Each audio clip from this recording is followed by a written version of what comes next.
Hello, friends. This is another episode of the program Empire of Lies, in which we talk about manipulation and disinformation of the Russian media. Europe as a target of the television war. Last Sunday, Solovyov's broadcast once again sounded like an alarm. Europe is preparing for war. The West is already fighting with all its might. NATO is not covering Ukraine, but is itself a front. These words are pronounced with heavy pressure, without a hint of doubt.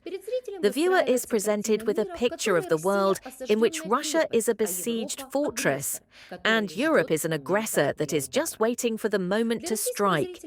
For the Russian viewer, this is a familiar backdrop. But it is important for us, Europeans, to understand these programs are not only domestic propaganda, they are addressed to us too. These are signals, threats, and psychological pressure. 1. Illusions are destroyed. Europe will enter the war. Solovyov and his guests are no longer playing the old story about the fatigue of the West. On the contrary, the tone has changed. Europe is now portrayed not as wavering, but as having decided war is inevitable. Examples are used.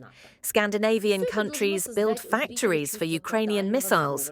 Foreigners from Latin America come in droves to die for Ukraine. Drones in Poland are a 100% provocation to draw in NATO. All this should create a sense of total collusion against Russia in the viewer. And in us, Europeans, it should raise doubts. Maybe we really have gone too far. Europe is preparing for war, and Europe will enter the war. Europe is absolutely sure that our nuclear weapons will not be a deterrent, because we will never dare to use them on European territory. This is what all the conclusions are based on.